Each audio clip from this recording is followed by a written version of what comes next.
Marina held the white envelope with trembling hands. Sitting on the cramped sofa of her new apartment in London, she observed the notary's stamp that formalized the end of everything. 2 years of marriage summarized in cold papers and distant signatures. The apartment was small, much smaller than the house where she had lived with Roderick, but it was all she could afford to rent with her teacher's salary. The still empty walls echoed the silence that had become her constant companion since the separation. She didn't cry when she opened the envelope. There were no more tears left. Roderick had made it clear in the last months of their marriage that she wasn't enough.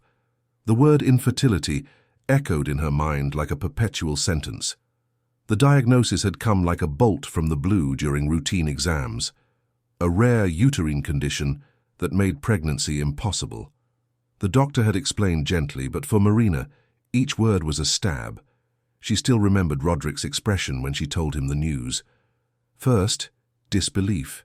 Then, suppressed anger. Finally, coldness. Conversations about adoption were brief and unilateral. Roderick wanted biological heirs, someone to carry his blood, his surname without question. He spoke of lineage as if they were European aristocrats and not a middle-class London couple. Marina had tried to argue that love builds families, not just genetics, but her words fell on deaf ears. In 6 months, Roderick was sleeping in the guest room. In 8, he asked for a divorce. In 10, she was packing her bags. Marina put the envelope in the coffee table drawer and stood up. The apartment was too quiet for a Sunday morning. Through the window, she saw families walking on the street, children running ahead of their parents. She averted her gaze. She needed to keep busy. Work had always been her refuge, and Monday was just around the corner. The school where she taught was traditional, with over 50 years of history in the Kensington neighborhood.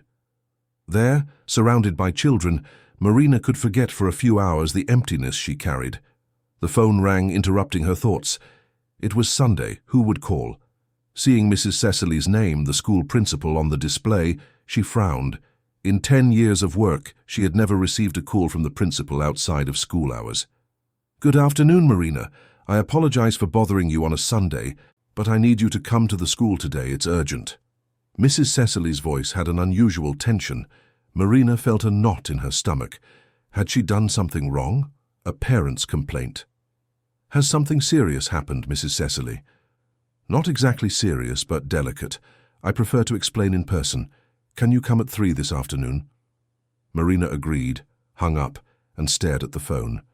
The rest of the morning dragged on in speculation. She changed clothes 3 times before deciding on a simple blouse and jeans. It wasn't an official meeting, but she also didn't want to appear sloppy. The school was empty when she arrived. The main gate locked, only the side door open. Her footsteps echoed through the silent corridor, so different from the usual din of school days. Mrs. Cecily was waiting for her in her office, accompanied by Valerie, the pedagogical coordinator. Both had serious expressions. "Marina, thank you for coming. Please, sit down." The teacher settled into the chair facing the principal's desk, her hands clasped in her lap to hide her nervousness. "I'll get straight to the point. We have 5 children enrolled here whose father is facing a very difficult situation. They are Raphael Alistair's children." The name meant nothing to Marina. Cecily continued. "Raphael Alistair is a successful technology entrepreneur. He has been a widower for 3 years. His wife passed away suddenly, a brain aneurysm, leaving 5 young children. The twins Matthew and Luke are 10, Larissa is 8, Peter is 6, and the youngest, Sophia, is 4. Marina listened attentively as Valerie opened a folder with school reports. "In recent months, all the children have shown a significant drop in performance. Matthew and Luke, who were always exemplary students, are aggressive with their classmates. Larissa isolates herself. During recess, Peter cries frequently. Sophia has had panic attacks at the school entrance." Mrs. Cecily sighed deeply before continuing. "We've spoken with the father several times. He's completely overwhelmed. He's tried hiring nannies, psychologists, tutors, but nothing has worked. The children reject anyone new. The turnover of staff at his house is enormous. No one lasts more than 2 months." Marina still didn't understand why she was there. Cecily finally revealed. Raphael asked for our help to find someone special, not just a tutor for academic support, but someone with pedagogical training who can offer real emotional support. Someone who understands grieving children, who has patience, sensitivity. I immediately thought of you. Me? But Mrs. Cecily, I'm just a teacher. I'm not a psychologist. You have something that academic training doesn't teach, genuine empathy. I saw how you handled little Julia last year when her parents separated, how you comforted Michael after his grandfather passed away. You have a gift, Marina. The words touched a sensitive spot. Marina felt a tightening in her chest. A maternal gift, but without children of her own. The irony was cruel. I don't know if I'm the right person, she hesitated. At least, meet the father. Talk to him. He'll be here tomorrow at 5 in the afternoon. Can you attend the meeting? Marina took a deep breath. Part of her wanted to refuse, to protect herself from another situation that would remind her of her inability to have children. But another part, the one that had led her to pedagogy from a young age, felt called. 5 children needing help. All right, I'll be here tomorrow. Leaving the school, Marina walked slowly through the neighborhood streets. The late afternoon in London was mild, with the sky tinged with orange. She passed a crowded ice cream parlor full of families. A father lifted his small daughter to choose a flavor. The scene made her look away again. At home, she tried to distract herself by grading papers, but her thoughts always returned to the next day's meeting. Who was this Raphael Alistair? What would it be like to raise 5 children alone? The pain of loss combined with the weight of responsibility must be overwhelming.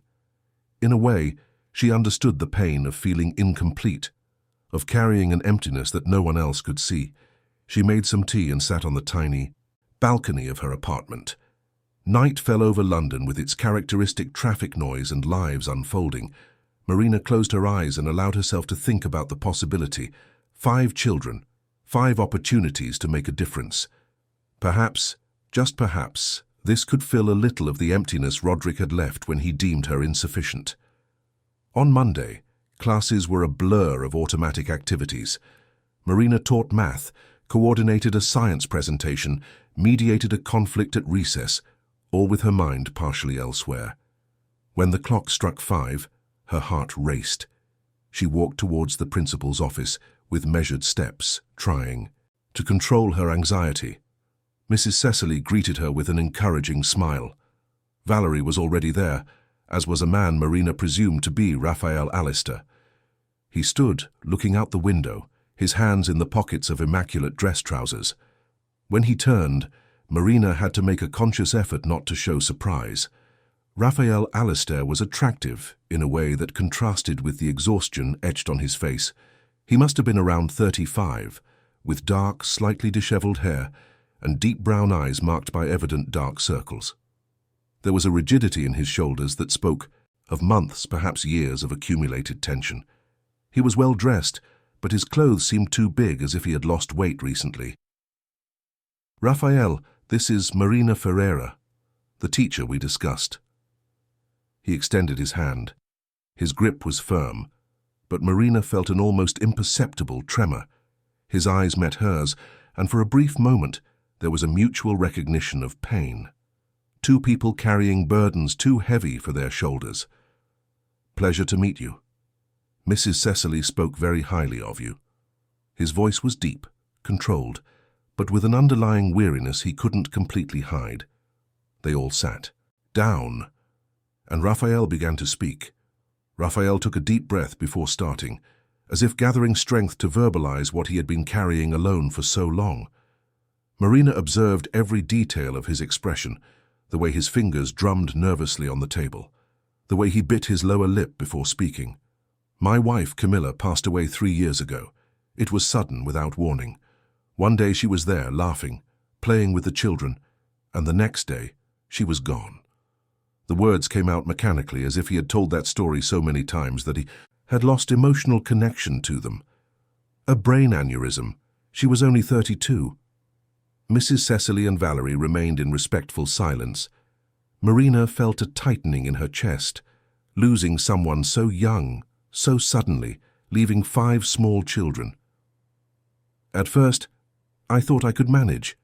My company is large, I have resources. I can pay for the best help available. I hired nannies with excellent references, renowned child psychologists, specialized tutors. But nothing worked. He ran a hand through his hair in a gesture of frustration. The children don't accept anyone. The longest a nanny stayed was 2 months. Most don't even last 3 weeks. Why do you think that happens? Marina asked softly. It was her first intervention in the conversation, and Raphael turned his full attention to her. Fear of being abandoned again, I believe. They lost their mother without warning. Anyone new who enters their lives represents a risk, and when those people leave because they can't handle the pressure, it confirms their fear. He sighed heavily. They're trapped in a cycle of rejection and loss. And you? How are you coping with all of this? Marina's question was direct but gentle. Raphael seemed surprised. Few people asked about him. Everyone always focused on the children, as if he were just a provider of resources, not a person also in mourning. I survive, he finally said. I wake up, work, try to be there for them, go to bed late, wake up early, and repeat. I don't have energy for much else.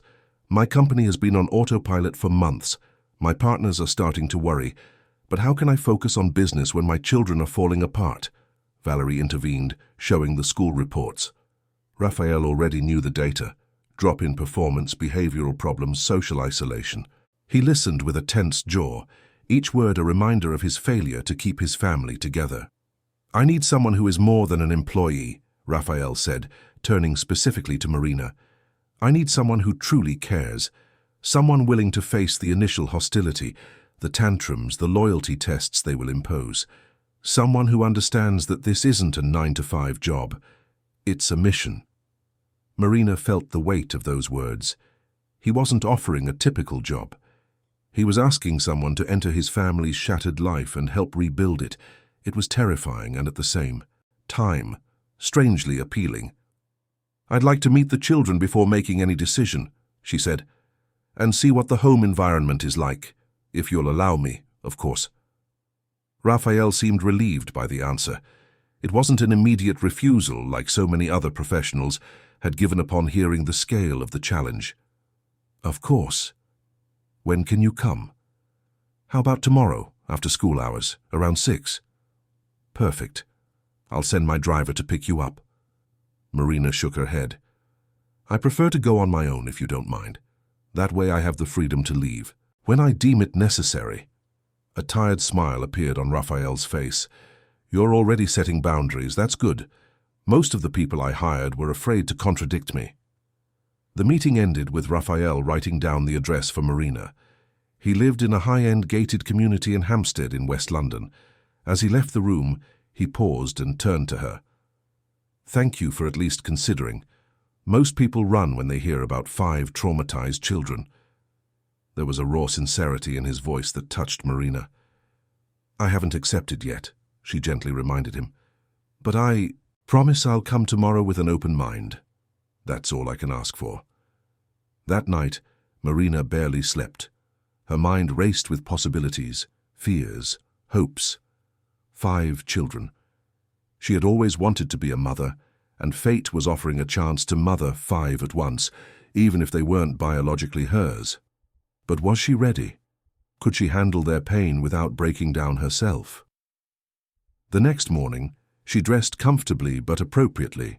Jeans, a simple top, flat shoes. She didn't want to appear too formal for the children. During her workday at school, she found herself observing her students more closely, imagining what it would be like to deal with 5 at the same time, each with their own wounds and needs. At exactly 6 o'clock, she parked her modest car in front of the imposing gate of the community. The security guard checked her name on the list and allowed her entry. Raphael's house was impossible to miss. A 3-story mansion with a large garden and a pool. The modern architecture contrasted with the visible neglect. The lawn needed mowing. Toys were scattered by the entrance. A forgotten football lay on the path. Before she could ring, the doorbell. The door opened. Raphael was more casual in jeans and a t-shirt, but still carrying that exhaustion in his eyes. Punctual. I like that, He smiled slightly. Fair warning, the house is a mess. The housekeeper left 2 days ago, and I haven't been able to hire another one yet. I didn't come to evaluate the cleanliness of the house, Marina replied. I came to meet your children. He led her inside. The living room was spacious and luxurious, but there was a layer of domestic chaos everywhere. School backpacks thrown on the sofa, drawings scattered on the coffee table, a trail of socks down the hallway. It was the hallmark of a house with many children and little adult supervision. They're in the playroom. I tried to prepare them for your visit, but Matthew made it very clear he doesn't want to meet any more strangers. He made a face. Those were his words.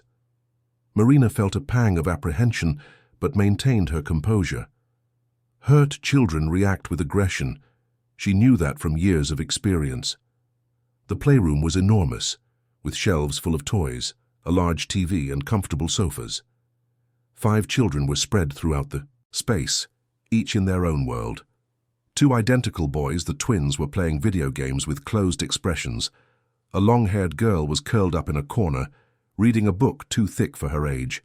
A smaller boy was assembling a jigsaw puzzle alone, and a little girl with golden curls was playing with dolls, talking to herself. Children, this is Marina. She's come to visit us today. The silence was deafening. The twins didn't even look up. The girl briefly lifted her eyes from her book before returning to reading. The boy continued to focus on the puzzle.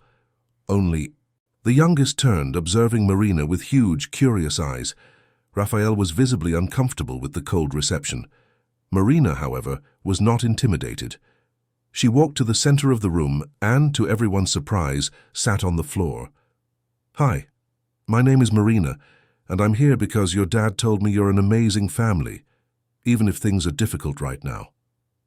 We don't need you, one of the twins, probably Matthew, blurted out without taking his eyes off the screen. Or anyone else, we're fine on our own. I understand it must be tiring to have new people showing up all the time wanting to help when you didn't even ask for help, right? That caught his attention. Matthew turned, surprised that she understood. The middle girl, Larissa, slowly closed her book and watched Marina cautiously. Are you going to leave too when you get tired of us? The question was like a blade. Raphael closed his eyes, clearly hurt to hear his daughter verbalize that fear. Marina took a deep breath. Honesty. These children deserved honesty. I don't know the future, Larissa, but I know that if I stay, it will be because I chose to stay, not because your dad is paying me. And if I do leave someday, it won't be because I got tired of you. The boy with the puzzle, Peter, looked up for the first time. Do you like puzzles? I love them. Which one are you doing? It's a landscape with mountains. It has 1,000 pieces. Marina approached and sat beside him. Can I help? Peter hesitated, then pushed some pieces towards her. You can look for the ones with blue sky. For 15 minutes, Marina worked on the puzzle in silence, only occasionally chatting with Peter about the pieces. Gradually, the tension in the room began to subside. The youngest, Sophia, timidly approached with one of her dolls. Can you do her hair? Mine never looks pretty. Marina carefully took the doll. Of course I can. How do you want it to look? Sophia sat beside her, so close that their shoulders touched. Marina began to comb the doll's hair while Peter continued with the puzzle on her other side. Larissa closed her book completely and watched the scene attentively. The twins still feigned indifference, but the volume of the video game was lower, as if they wanted to listen to the conversation. Do you have children? Sophia asked with the devastating innocence of small children. Marina felt the question like a punch, but kept her hands steady on the doll's hair. I don't. Why? The girl insisted.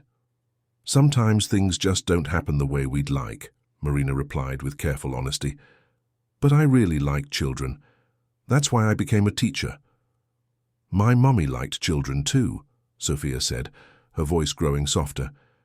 She was going to have more babies, but then she went away. The silence that followed was heavy. Raphael, who was observing from where he leaned against the wall, clenched his fists. Marina continued combing the doll's hair, giving Sophia time to process her own words. I'm sure your mummy loved you very much, Marina said softly, and I know it must be very hard when someone we love goes away. "Did you know my mummy?" Larissa asked, her voice laden with suppressed emotion. "I didn't. But your dad told me she was a special person." "She was," Larissa confirmed, and for the first time her eyes glistened with unshed tears. "She used to read stories to me every night. Now no one reads anymore." "I can read to you if you like," Marina offered. "What kind of stories do you like?" The girl hesitated, then picked up the book she had been reading.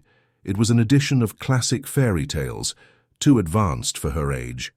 Marina held out her hand, and Larissa, after a moment of indecision, handed her the book and sat beside her. Marina began to read aloud, changing her tone for each character. Sophia snuggled against her on one side, Larissa on the other. Peter continued with the puzzle, but clearly listening. Even the twins paused their game. After a few minutes, Luke, the quieter twin, turned completely. "Do you know how to play football?" "I know a little." "Why?" "We never have anyone to play with. Dad works a lot and doesn't have time." Raphael felt the accusation like a dagger, but before he could defend himself, Marina replied, "I bet your dad wishes he had more time.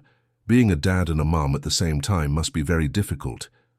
Luke considered this, then nodded slowly. Matthew, however, remained resistant. He stood up abruptly. "Whatever, you'll leave like all the others. Come on, Luke, let's go to our room." But Luke didn't move. For the first time in a long time, he was comfortable with a strange adult in the house. Matthew noticed the betrayal and slammed the door shut as he left. Marina didn't react to the outburst. "He has every right to be angry," she said calmly. "He's met many people who promised to stay and didn't." "There were 13, Peter said softly. "I counted. 13 different people since Mommy left." The number echoed through the room like a funeral bell. 13 failed attempts to fill the void left by their mother. Raphael lowered his head, ashamed. Marina stayed for another hour. She read more stories, helped with the puzzle, listened to Sophia talk about her dolls. When she announced she needed to leave, the reaction was immediate. "Are you coming back?" Sophia asked, grabbing her hand. "If your dad wants me to, and if you all want me to, yes." "I want you to," the little girl said, convinced. Peter and Larissa nodded. Luke shrugged, but didn't say no. Raphael walked Marina to the door. On the way, they passed Matthew's room. The door was closed, but loud music could be heard playing inside. "He's the one who suffered the most," Raphael explained. "He was very attached to his mother. He witnessed when she collapsed. He was the one who called me for help. He was only 7 years old." Marina felt her heart ache. Poor boy carrying that trauma. "He needs time, and someone who won't give up on him." "So, do you accept?" Raphael's voice had an almost desperate urgency. "I need to think. I don't want to promise something I can't deliver. These children have already suffered too many broken promises. When can you give me an answer? Tomorrow I'll reflect. Tonight and let you know tomorrow morning." "That's fair. But before I go, I need to establish something. If I accept, it won't just be as a hired tutor. You need to understand that I will get emotionally involved with these children. I will love them, worry about them, fight for them. I can't do this job halfway." Raphael looked into her eyes and, for the first time, she saw genuine hope there. That's exactly what they need. Exactly. That night, Marina barely touched the dinner she prepared. Sitting on her small balcony, she watched the lights of London as her mind replayed every moment in Raphael's house. 5 broken children, an exhausted father, a family trying to survive an unimaginable loss, and she, a woman marked by infertility, being called to be a mother to 5 at once. The irony was not lost on her. Roderick had rejected her for not being able to give him biological children, and now she had the chance to mother 5 children who desperately needed a maternal figure. It wouldn't be biology, it would be choice. It would be love built day after day, not automatically given by blood. But was she strong? Enough? Matthew would clearly reject her for a long time. There would be tantrums, sleepless nights, moments when she would question her decision. What if she wasn't enough? What if she failed like the 13 before her? On the other hand, Sophia's eyes asking her to come back, the way Larissa leaned on her during the reading, Peter's vulnerability sharing his puzzle. They were hungry for love, for presence, for someone who wouldn't leave. Marina picked up her phone and typed a message to Raphael. I accept. When do you want me to start? The answer came in seconds. Tomorrow? I know it's quick, but Monday is a holiday and we could spend the day together, you all getting to know each other better. Marina looked at her phone screen. There was no turning back after this. It was a leap of faith, a dive into the unknown. Her fingers typed before reason could stop her. Tomorrow is perfect. What time? 9 in the morning. We can have breakfast together. I'll be there. Thank you, Marina. You don't know how much this means. But she did know. She saw it in the way he spoke of his children, in the pain in his eyes, in his suppressed desperation. She was getting the chance to heal not only the children, but perhaps herself as well. The next morning, Marina woke up early. She chose comfortable clothes and packed a backpack with some materials she imagined might be useful. Children's books, educational games, art supplies. On the way to Hampstead, she stopped at a bakery and bought fresh bread and a chocolate cake. Raphael opened the door still in his pajamas, his hair disheveled and dark circles even deeper. It had been a difficult night, it was written on his face. Matthew had a nightmare, he explained as he led her inside. Woke the whole house screaming. It took hours for him to calm down. Where is he now? In his room, refusing to come out. Said he doesn't want to see me, much less you. Marina placed the bag with the bread in the kitchen. Can I try to talk to him? Raphael hesitated. It might be a terrible idea. He's very angry. Or it might be exactly what he needs. Someone willing to face him even when he pushes everyone away. All right. It's the second room on the right upstairs. Marina went up the stairs slowly, her heart pounding. Matthew's bedroom door had a handwritten sign in red pen, "Do not enter." She knocked gently. Go away. Matthew's voice was hoarse from crying. Matthew, it's me, Marina. Can I come in for just a minute? I said go away. Marina sat on the hallway floor, her back to the door. All right, I won't come in, but I'll stay out here if you don't mind. Silence. Then angry footsteps and the door opening abruptly. Matthew was in his pajamas, eyes red and swollen, hair messy. Why don't you leave like everyone? Hells? Because I promised I wouldn't, Marina replied calmly, still sitting on the floor. And because I know you're angry and scared, and it's okay to feel that. You don't know anything about me. I know you were very close to your mother. I know you were there when she passed. I know that must be the worst thing that has ever happened to you. And I know you're afraid I'll be another person who leaves and leaves you alone again. Matthew was silent, his eyes filling with tears he fought to hold back. She promised she'd stay forever, said she'd never leave us, but she lied. Marina stood up slowly and faced Matthew. Your mother didn't lie, she said firmly. She didn't choose to leave. She was taken from you, and that's completely different. It's the same. She's not here anymore. You're right. She's not. And nothing I or anyone else does will change that. But do you know what can change? How alone you are in that pain. I'm not alone. I have my siblings and my dad. And they're amazing. But you're all sinking together. You need someone from the outside to throw you a rope and help pull you out. Matthew wiped his tears with his arm. And you think you're that person? You barely know us. No, I don't think anything. But I'm willing to try. And do you know why? Because I've felt like nothing I did was enough. I've been rejected for not being what someone expected. I know how much it hurts to feel incomplete. The boy studied her with suspicion. What happened to you? Marina took a deep breath. This was a line she wasn't sure she should cross, but honesty seemed the only way with that boy. My husband left. Me because I found out I can't have children. He said I was defective, insufficient, that he needed someone who could give him a real family. Matthew blinked, processing. But you're a teacher. You have a lot of students. I do. But it's not the same as having your own children, right? At least that's what my ex-husband said. Marina's voice trembled slightly. So when your dad asked me to meet you all, I was scared. Scared of not being good enough, of not knowing what to do, of you rejecting me. And you came anyway? I did. Because sometimes you have to be brave even when you're scared. Something changed in Matthew's expression. The anger began to give way to curiosity. "Are you really going to stay? Even when I'm rude? Even when Sophia wakes everyone up in the middle of the night crying? Even when Peter accidentally breaks things and Larissa goes days without talking to anyone? Even then. But I need you to understand one thing.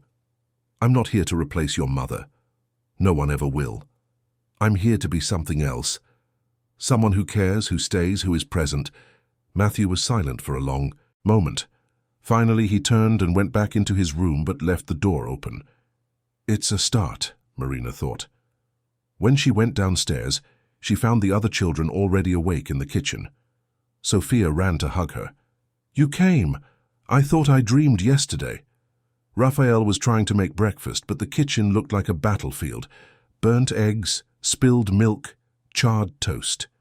He looked at Marina with an embarrassed smile. "I'm not exactly a chef." Marina laughed, really laughed, for the first time in months. "Let me help. Children, who wants to make pancakes with me?" "Me?" "Me!" Sophia jumped excitedly. In the next few minutes, the kitchen transformed into a chaotic but joyful space. Peter measured ingredients with mathematical precision. Larissa read the recipe aloud. Luke enthusiastically beat the batter. Even Matthew appeared at the door, watching from a distance, but not participating.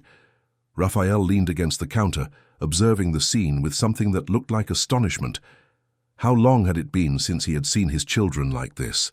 Laughing, interacting, working together on something simple and everyday. When the pancakes were ready, everyone sat at the table. It was cramped, noisy, and messy. Sophia spilled juice on her shirt. Peter insisted on cutting his pancake into perfectly square pieces.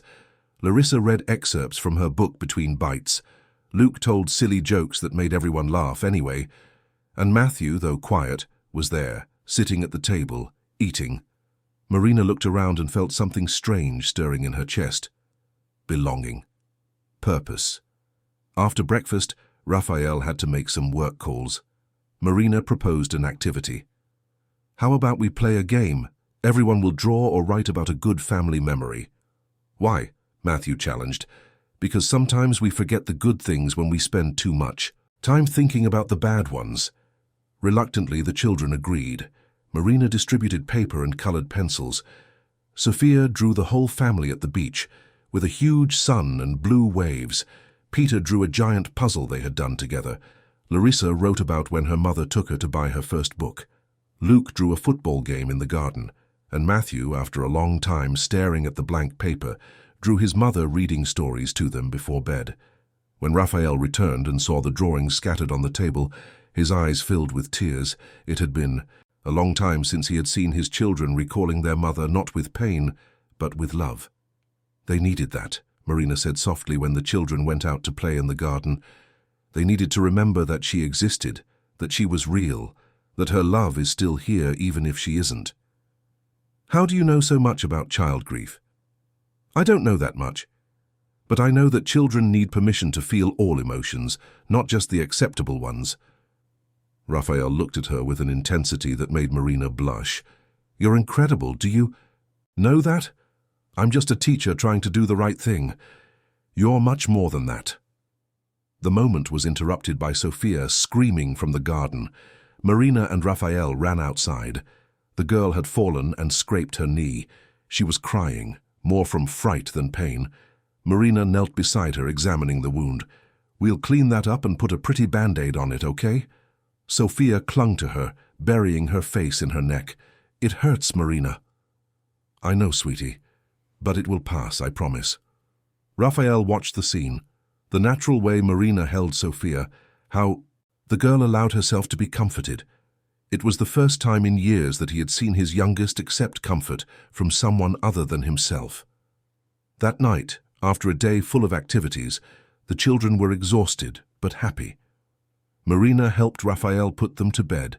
Sophia insisted that Marina put her to sleep.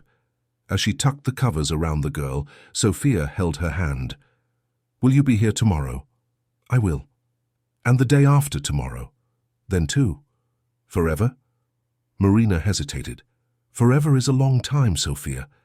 But I can promise that I'll be here as Long as you want me to stay. I want you to stay forever.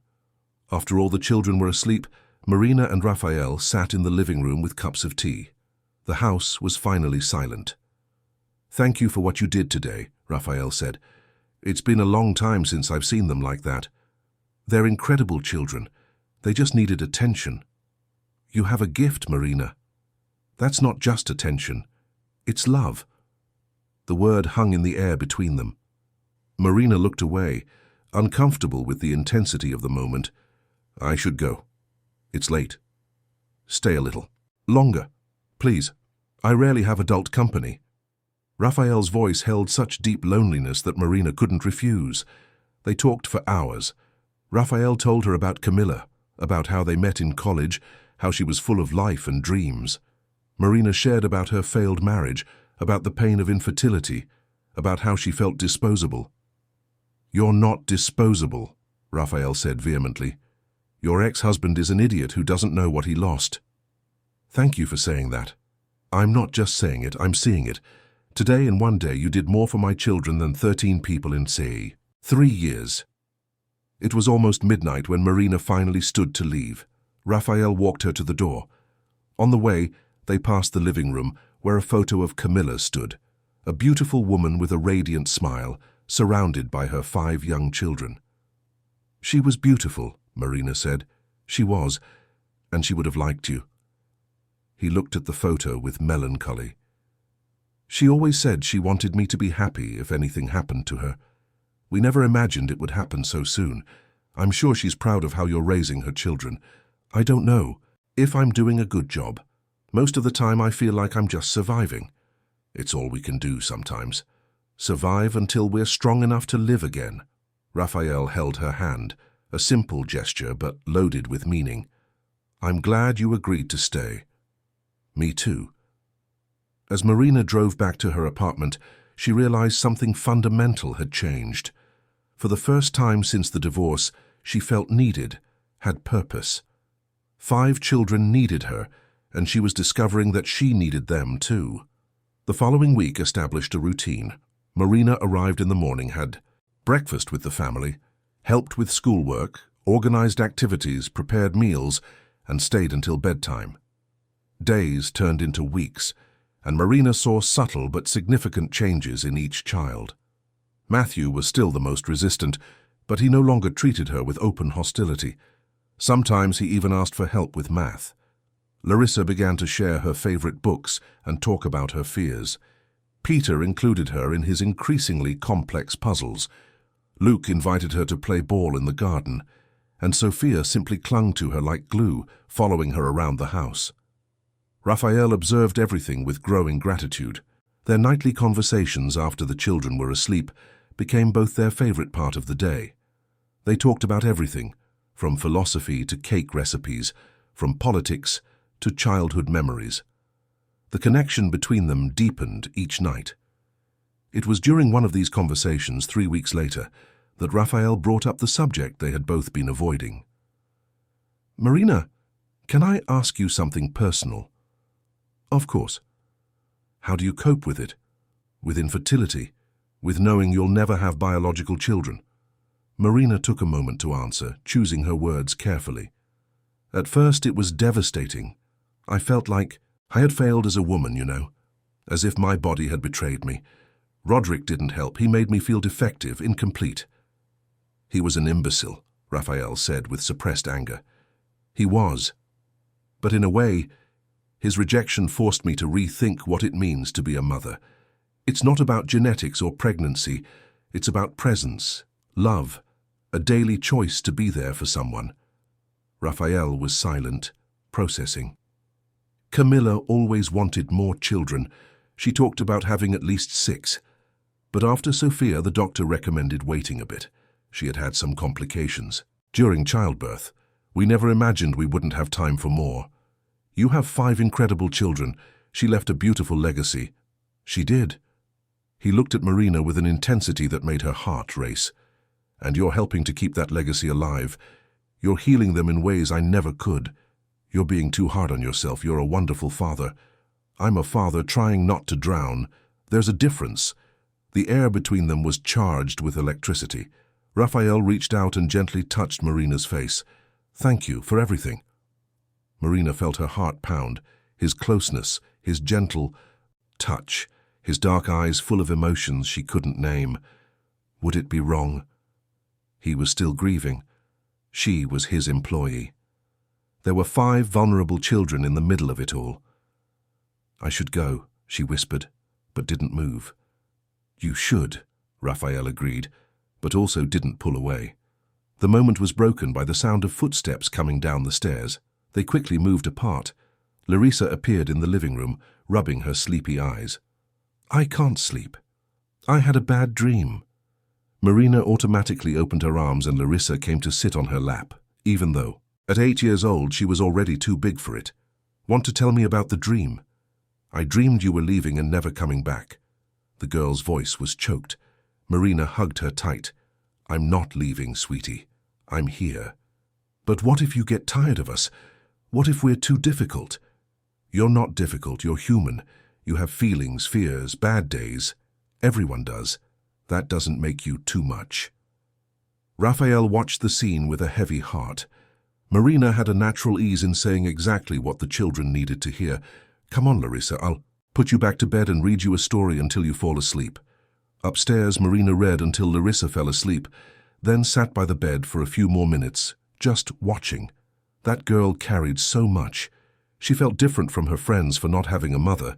She was afraid to show weakness, to bother her already overwhelmed father. When she came downstairs, Raphael was washing the teacups. "She carries a lot of weight, doesn't she?" Marina nodded. "She feels like she needs to be strong all the time, doesn't allow herself to be a child. Like Matthew. He also took on the role of protecting his siblings, of being strong for his father. They need permission to be fragile, to cry, to be angry, to be scared, without feeling like they're disappointing you. I never wanted them to feel that way. I know. But they see how much you suffer and want to alleviate it. It's too great a burden for children." Raphael sighed deeply. "You're right, as always." Marina smiled. "Not always, but I observe a lot. It's what teachers do." The atmosphere between them shifted again, returning to that previous tension. Raphael dried his hands and approached. "Marina, I need to be honest about something." "Okay," she replied, her heart racing. "I feel something for you, something that goes beyond gratitude. I know it's complicated. I know it might be too soon after Camilla. I know you work for me, but I can't pretend it doesn't exist." Marina swallowed hard. "I feel it too. But I'm scared, Raphael. Scared of ruining what I'm building with the children. Scared that if it doesn't work out between us, I'll lose them too." "What if it does work out? What if it doesn't?" They were silent, the mere distance between them seeming both insurmountable and non-existent at the same time. "Can we go slowly?" Raphael suggested. "See where this takes us without pressure?" "How would that be with 5 children observing our every move?" He laughed, a rare and beautiful sound. "You're right. Privacy is a strange concept in this house. Maybe we should focus only on them for now. Make sure they're really okay before complicating things." Raphael nodded, though disappointed. "You're wise and patient. 2 things I'm not. You're learning to be." That night, Marina left with confused feelings swirling in her head. There was undeniable attraction between her and Raphael, but there was also responsibility. 5 children who were beginning to trust her, to open their hearts. Would it be selfish to risk that for a romance that might not work? The next day, the children noticed something was different. Sophia asked why Marina was quiet. Matthew commented that she seemed distracted. Even Peter noticed she was mechanically moving puzzle pieces. "Marina, are you okay?" Larissa asked with concern. "I am, sweetie. Just thinking about adult things." "Boring things?" "Sometimes. But nothing you need to worry about." Raphael was also acting strange, more serious, less present in conversations. The children, sensitive to mood changes, became apprehensive. It was Larissa who finally confronted Marina after dinner, when they were alone in the kitchen washing dishes. "Did you and my dad fight?" Marina almost dropped the plate she was drying. "What? No, why do you think that?" "You're both weird. You don't talk like before. Dad keeps looking at you when he thinks no one's watching, and you get all red."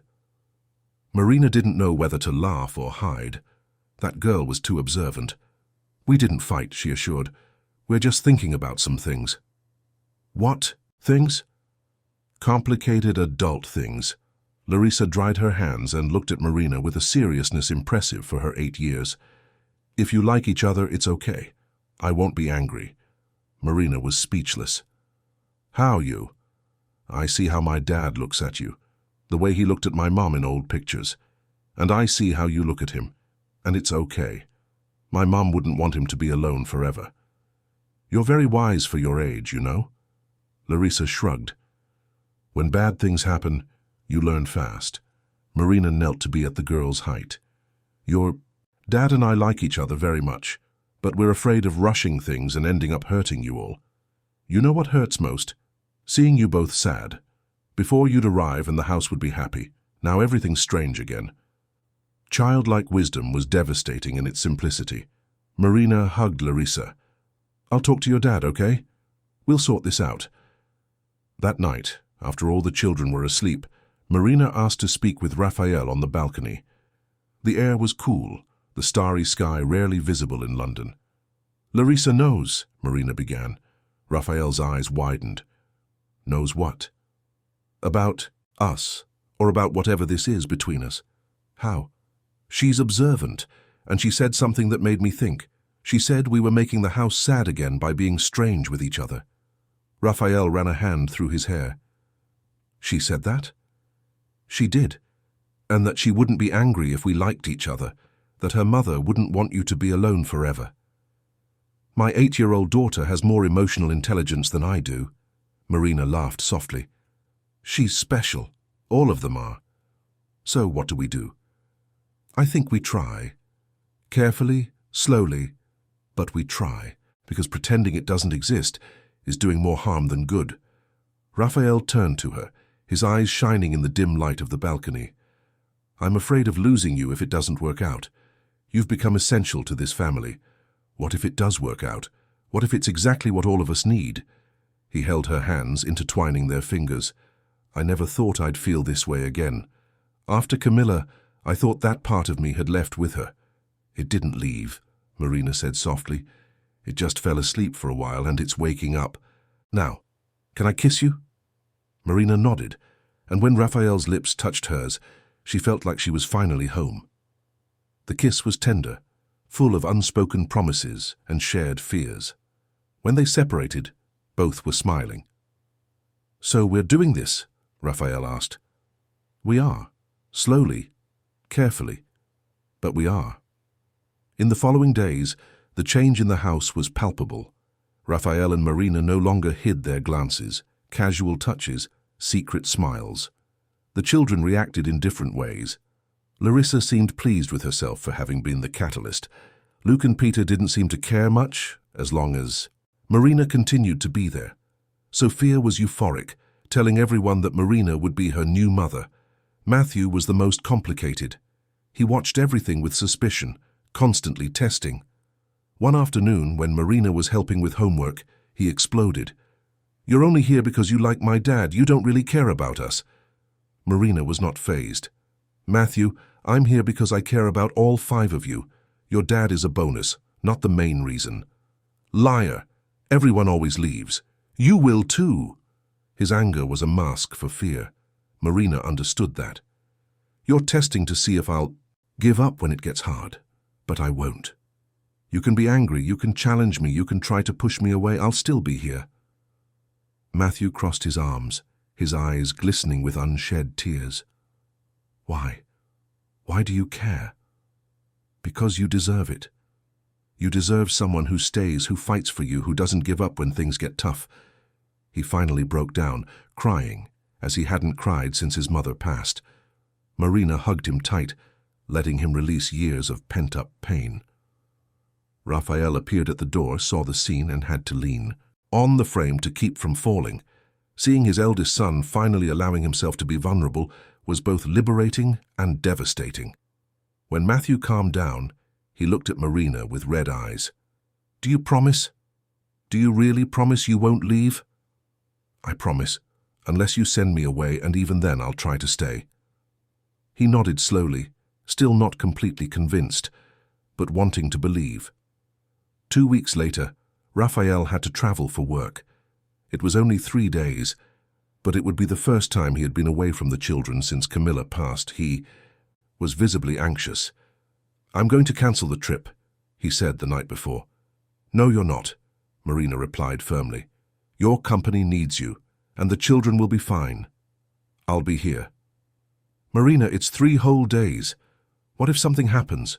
What if they panic?" "Then I'll deal with it. You need to trust that I can take care of them." "I trust you. It's just that I've never been away." "I know. But they need to see that the world doesn't fall apart when you leave, that there are other trustworthy people." Reluctantly, Raphael agreed. On the morning of the trip, the children reacted in different ways. Luke and Peter just waved goodbye. Larissa hugged her father tight. Sophia cried a little, and Matthew remained silent, watching. "I'll be back Friday night," Raphael promised. "Marina will stay here with you." "Will you sleep here?" Sophia asked Marina. "If you want me to." "I do," the girl replied immediately. The first 2 days were calm. Marina established a comfortable routine. Breakfast together, school, homework, playtime, dinner, bedtime stories. The children adapted well. Raphael called every night to talk to each one. But on the 3rd night, Sophia had a terrible nightmare. She woke up screaming, calling for her mother. Marina rushed to the room and found the girl in total panic, inconsolable. "Mommy, I want my mommy." Marina picked her up, rocking her. "I know, sweetie. I know you want her. She was here. I saw her. But then she went away again." "It was just a dream, Sophia. Your mommy isn't here, but she loves you very much, wherever she is." "Why did she go away? Why did she leave me?" The question tore at Marina's heart. "She didn't want to go, sweetie. She never wanted to leave. Sometimes bad things happen that no one can control." "But I need her. Who will be my mommy now?" Marina felt tears stream down her own face. "You will always have your mommy in your heart, but I can be here for you, if you want." "Do you promise you won't leave like her?" "I promise I'll do everything in my power to always stay. I can't control everything, but I promise that my choice is to stay." Sophia clung to her with desperate strength. "Don't leave me alone. Never." Marina stayed in Sophia's room all night, holding her. As she slept, the next morning she found Larissa at the bedroom door, watching. "You stayed with her all night." "I did." Larissa came in and sat on the bed. "Marina, can I ask you something?" "Of course. If you and my dad really get together, will you be our stepmom?" The question was laden with fear. Stepmothers in fairy tales were always villains. "I don't really like that term," Marina answered honestly.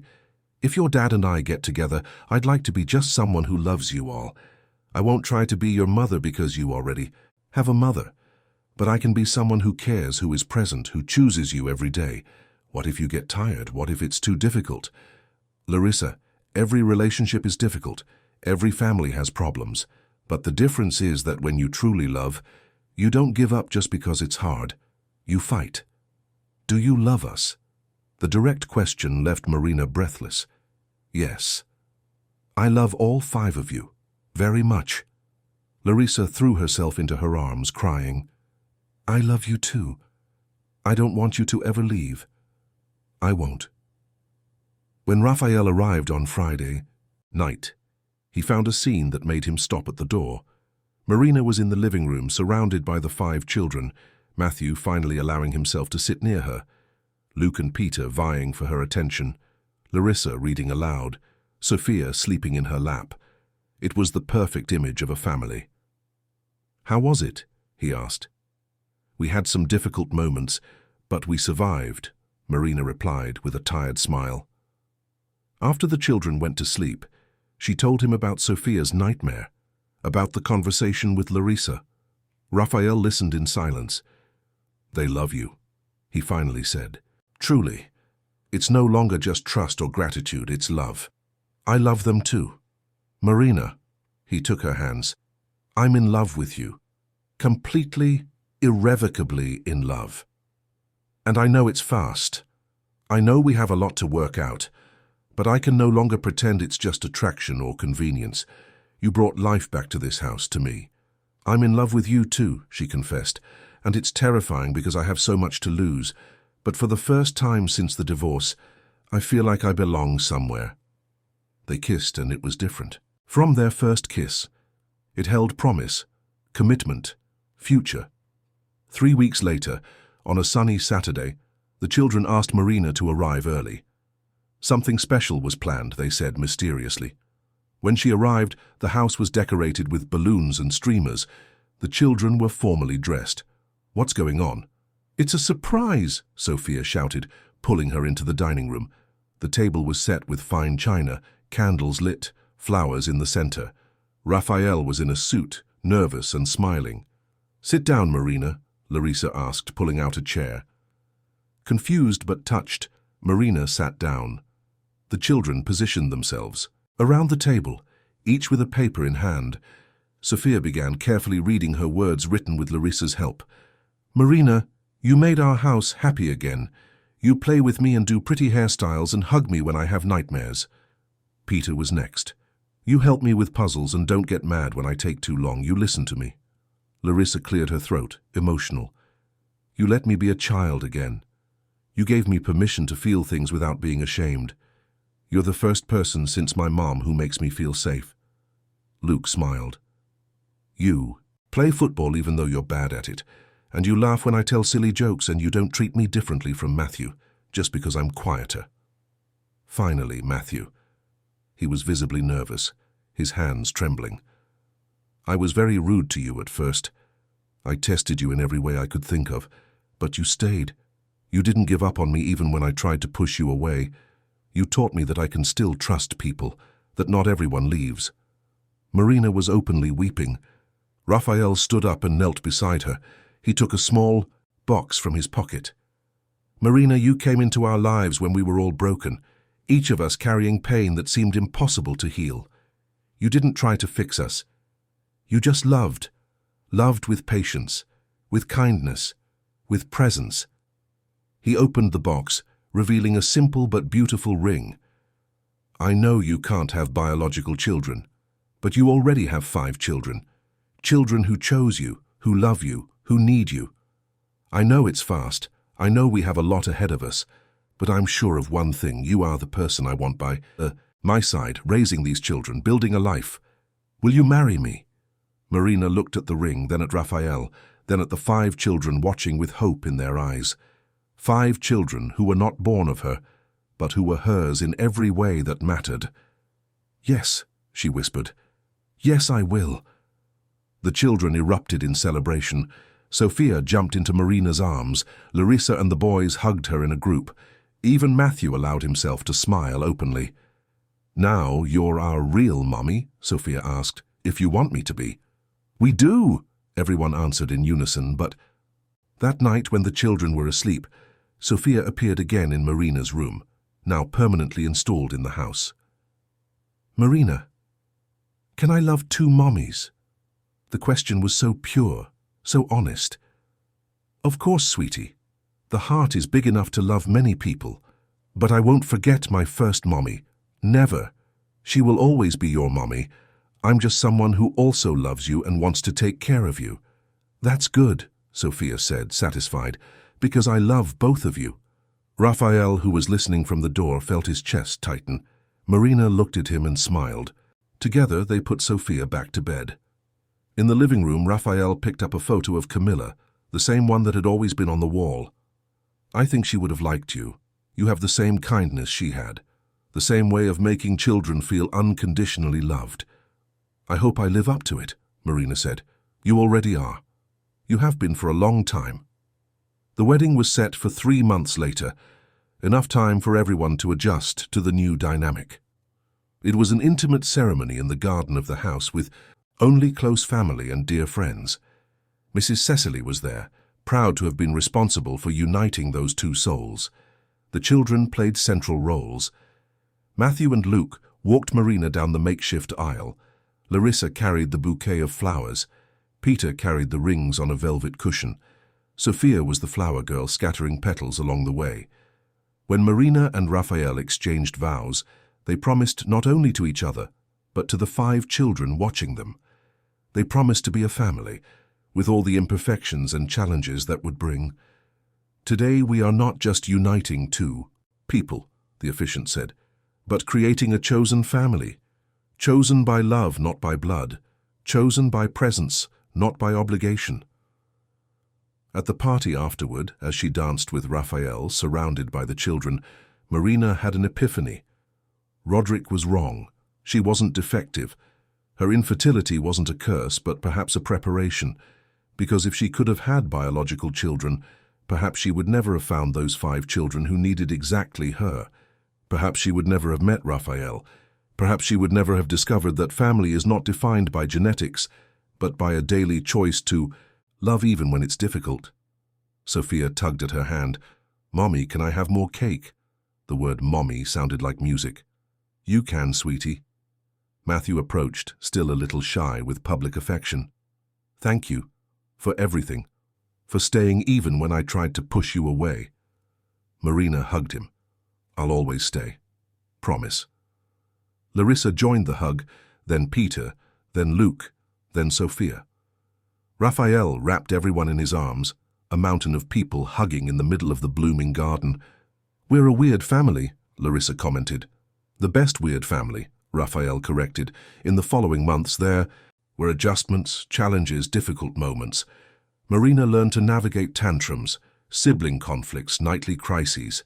She learned that being a mother didn't mean being perfect, but being present. Raphael learned to share responsibilities, to trust, to not carry everything alone. The children continued to process their grief for their biological mother, but now with adequate emotional support. Marina never tried to replace Camilla. She kept photos of her around the house, encouraged the children to talk about her, celebrated her birthday as a day to honor her memory. At one of these celebrations, a year after the wedding, the children asked to perform a ritual. Each wrote a letter to their departed mother. Sophia drew a family with 2 mothers in the sky, one watching over them and another beside their father on earth. When they read the letters aloud, there was no sadness but gratitude. Gratitude for the time they had with Camilla. Gratitude for Marina having arrived when they needed her most. Gratitude for having learned that the human heart is capable of loving multiple people in different ways. Matthew read last, his voice firm despite the tears. "Mommy, you'll always be my first mommy. But I wanted you to know that Marina takes care of us the way you would. She truly loves us, and I think you chose her for us from where you are. Thank you for taking care of me when you were here, and thank you for sending Marina when we needed someone." Marina cried. Raphael cried. All the children cried. But they were tears of healing, not of pain. That night, after everyone was asleep, Marina and Raphael sat on the balcony as they did every night. She rested her head on his shoulder, watching the stars. "Do you regret it?" he asked. Choosing a ready-made family instead of trying to form your own?" "Never," she replied without hesitation. "This is my family. Maybe not in the traditional way, maybe not the way I imagined when I was young, but it's mine. They are mine, and I am theirs." "I love you, Marina, for everything you are, for everything you've done for us.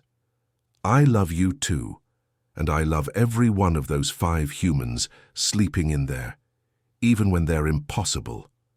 Raphael laughed. "Especially when they're impossible." Marina's journey from a woman broken by infertility and rejection to a mother of 5 children was not linear or easy. There were days when she doubted, when she felt overwhelmed, when she questioned if she was strong enough. But on each of those days, she looked at the children's faces and found strength she didn't know she possessed. She learned that motherhood is not defined by the ability to bear life, but by the daily choice to nurture, protect, love. She learned that family is built in 1,000 small moments, Band-aids on scraped knees, nightmares consoled, homework supervised, shared laughter, wiped tears. And above all, she learned that sometimes what seems like a devastating loss is actually a preparation for something greater. Her infertility led her to divorce, which led her to that small apartment, which led her to be available to accept Raphael's challenge, which led her to 5 children who needed exactly the love she had to give. Destiny, she realized, has mysterious ways of mending what seems broken, of transforming pain into purpose, of proving that true love transcends genetics and societal expectations. And as she sat there on the balcony beside the man she loved, in a house full of children who were hers in every way that mattered, Marina finally felt complete. Not because she had filled a void, but because she had learned that there never was a void, only space waiting to be occupied by the right people. End of story. Dear listeners, we hope Marina and Raphael's story has touched your hearts. This narrative reminds us that family is not defined by blood ties, but by daily choices of love and presence. If this story brought tears, smiles, or reflections, don't forget to subscribe to our channel and like the video. Every day we bring unique stories that celebrate the complexity and beauty of human life. Share in the comments if you believe that love can heal wounds that seem impossible to mend. Do you have any chosen family stories you'd like to share? We look forward to reading your experiences. Until the next story.